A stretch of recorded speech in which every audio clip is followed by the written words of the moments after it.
There's a reason why the video on the right got 1.8 million views and the left one just 427. And if you also belong to the left category where you kind of have trouble getting views or followers on Instagram or any of the short form platforms, it basically comes down to these 4 levers or bottlenecks. So actually, let me show you how to identify and fix exactly these bottlenecks for your short form content strategy to get your account to grow again. By the way, if you're wondering right now, why should I listen to this guy? To this cool uncle, but nonetheless, why should I listen? Yeah, so we've been creating creators basically for more than 7 years. I used to have a traditional marketing agency. I still work with some major corporate brands. Not a lot to talk about it, but we also work hands-on with creators just like you, building their content strategy for them. And yeah, our clients consistently blow up. And that's basically why we have a lot of data in different niches continually update. And based on all of that data, the first big lever, and to be honest, it's the biggest one, is this. Again, these 2 videos are essentially about the same topic. You know, it's a sketchbook tour. By the way, the left one was actually sent to me by one of you, one of the dominators here before our last live stream last week. And I didn't pick this for no reason because a lot of creators have exactly this issue. So let's take a look first, and then I'll tell you what to do to fix this thing.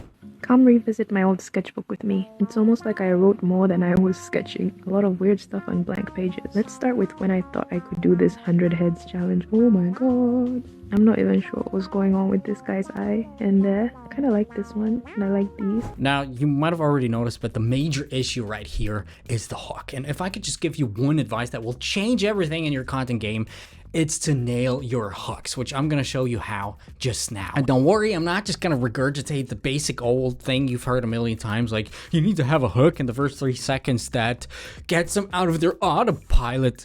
Wow, no, I'm sure you know that by now. But essentially every day I see people make these same 2 to 3 mistakes again and again. And if you just fix these, you'll get more views. I can guarantee you that. So looking at this video right now, there's essentially 3 elements: the text hook, the spoken hook, the visual first frame, and the first line of the caption. Yes, I'm aware that it's 4 elements, but we're just gonna focus on the first 3 for now. So whenever you make a video, whenever you think of the hook, it just needs to do this one thing. It needs to make people curious. That's all. Don't overcomplicate it. It just needs to have something that makes them want to stick until the end, ideally. You know, usually that's in the form of some sort of setup that makes people want to stay until the payoff, right? Basic storytelling. And that whole thing literally can be anything. You know, it totally depends on your audience and it depends on their preferences, which is why I'm not really a fan of these steal these hooks to go viral, just because there's just no one size fits all. And it's, to be honest, it's very stupid. But yeah, I get what they're all trying to say. Now, in her auditory spoken hook, she says the following: come revisit my old sketchbook with me. And as much as that might suck to hear, but people just don't care, unfortunately. If they hear anything closely resembling to, well, just look at me, you know, without being able to relate it back to them, or, you know, to get sort of towards a payoff somehow, they're gone. Just because nobody cares about you. You, by the way, I'm sure you don't care about me as well, and I'm actually happy about it. But there's a few ways to turn this thing around, you know, to make people curious. In this case, just talking about the spoken hook, right? This first element right here. And without knowing Panjay, I hope that's how you pronounce your name, who sent in her content, I assume she creates content for other artists and those wanting to become artists, you know, digital artists and stuff like this. And just knowing that, thinking about that person, somebody who wants to become a digital artist or who also already is a digital artist, we can pretty much kind of think about what makes them curious, right? Just having this person in mind, I came up with the following changes just in the spoken hook right there. Want to see how bad my first few sketches were? Or think your old art is bad? Well, this was my first sketchbook. Or, and that kind of comes from another angle, here's what I learned from revisiting my old sketchbook, right? Instantly the frame goes back from, well, look at me, visit my thing, because nobody cares, to offering either curiosity, some value, or relatability, right? Which encourages people to stick around and watch. Now, that's just one part of the equation though, because we also have the first frame, and it's actually equally important, if not more. The first frame essentially is what people see, you know, what the brain recognizes before you actually actively recognize it. And, you know, if this is somehow off, this first frame, sort of first impression, people will swipe away without even knowing why. And that's what we have to counter here as well. And if we look closely, there's actually some sort of micro shake at the beginning, and then it instantly pans out and even continues to be shaky. Just take a look at that. And all combined, if you think about it, there's many different elements that are really heavy on the brain load part, right? And there's actually science behind that. You know, it's not just me regurgitating crap. But for example, there's something called cognitive load theory. And basically that means when a visual thing is cluttered or chaotic or has too many elements going on at the same time, the brain is not really able to process that, and then it's out. It's done. And that's exactly what's happening here. Another thing that's at work here, which is also pretty interesting if you ask me, but then again, I'm a nerd. It's been published in a study called Attention, Perception, and Psychophysics by Harry Potter or somebody like that. It basically demonstrated that the brain, so my brain as well as yours, can recognize and categorize images in just 13 milliseconds. That's not a lot if you think about it.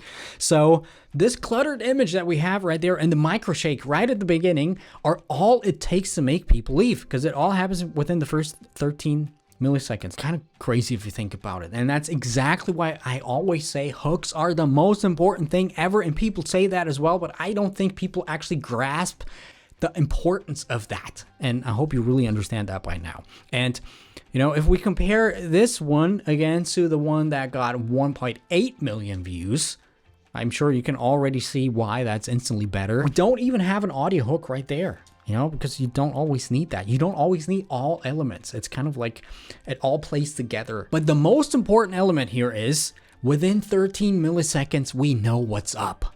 The brain just sees there's nothing that confuses us. It's a nicely composed image. No shakes, by the way, and it looks really easy on the eye with some white space and sets the context and actually makes us wonder, well, these sketches are amazing. I want to know what the other sketches are that follow. You know, obviously always relating it back to your, you know, the target audience. Now, the second big lever we have, especially if you're just starting out, is something that a lot of people neglect, because usually gurus, they say, well, it doesn't really matter. Don't ask me why they say that, because whenever we, with our clients, improve that, we almost instantly see returns. So there's that. So we're talking about production quality and the look and feel of the image and everything, how it looks. Some people actually might call it branding. I would say branding, it even goes a lot deeper.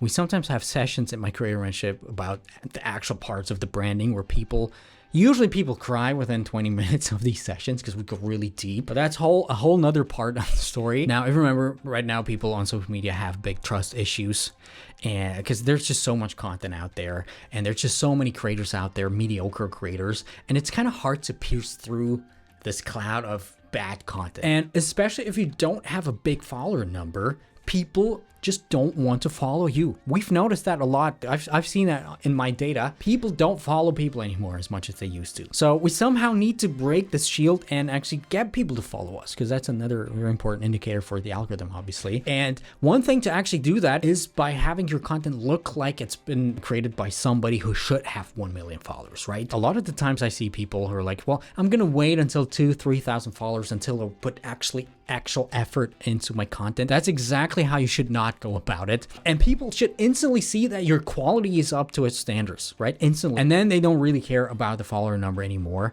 And essentially they instantly need to be made aware that you're creating content with a goal in mind, with a purpose, right?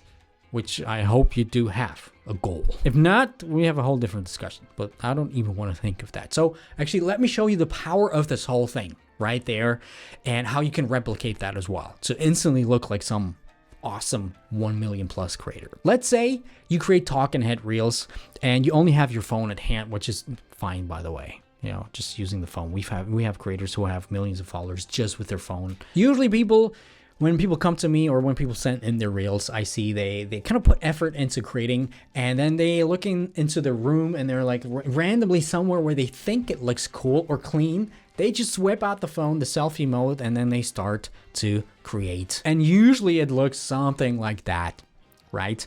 Not even that bad if you ask me, but it just doesn't look like somebody who has 1 billion followers, right? Kind of boring.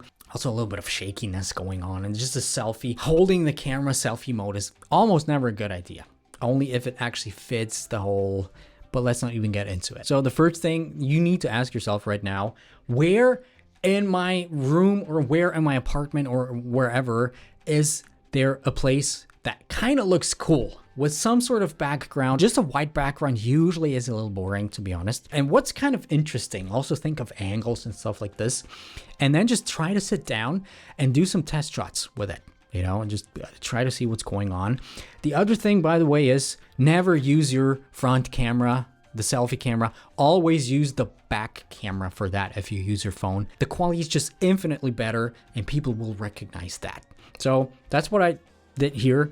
There's this one corner here actually opposite of me that kind of looks cool. I sit down, put the phone on the tripod. Looks better, but still not really. And here's the secret sauce that I actually have for you. And you'll see that we'll be able to transform this whole video into something that looks a lot better without any extra effort. Almost any extra effort. The camera or the phone does not matter as much as the light. So don't buy a new camera. Instead, think of getting some new light. Even some cheap light's better than no light, right? Some soft box off of Amazon for 50 bucks or something like that. That's how I started out. And that's another thing that just personally I love, getting some practical lights. I just noticed the one practical light just went off. There's another practical light. So that's what I did here too. I turned on the practical light, playing around with that a little bit. And then essentially all you have to do is turn on your actual video light yourself, and turn off the actual room light. Now that's just look at the difference of that. These two things at play with the iPhone. It's the same set. It's the same camera. It's everything. Settings are all the same. It's just the light is different. And another thing, by the way, because people are always like, well, it's kind of hard to see myself if I use the back camera of the phone. If you have an iPhone, you can, I'm sure with Android it works as well, but you can actually mirror the image to your MacBook, for example, to see yourself. And again, if we compare the first version or even the second version without the lights, it just looks so much better. And I would say it could look like this has been made by somebody who has 1 million followers. Now we have that, but it's still not all. Sorry to tell you that, but usually the text that we have on screen is really, really important too. I mean, just look at how this very nice looking first frame from before totally can get destroyed by using cheap looking text effects or caption effects. Just doesn't look good, right? Instantly the illusion is destroyed. And if we tweak just some things around to make things look a little nicer, by the way, let me know if you want me to make a video about that, how to exactly do that, what to look out for. But instantly looks like night and day. Now with these tweaks, you'll actually be able to get more views and maybe even the one or the other viral video already, but they're just not gonna help you if your profile's not optimized or you can't keep these viewers coming back for more content. Because at some point the algorithm will be like, well, you had your chance, nobody's coming back. And if you want me to show you some examples just like today on how to optimize your profile and build your content strategy in a way that makes people come back for more, make sure to subscribe right now so you don't miss my next video, which is going to show you exactly that. Or it's already there, depending on when you watch this. Let me know if it's already there.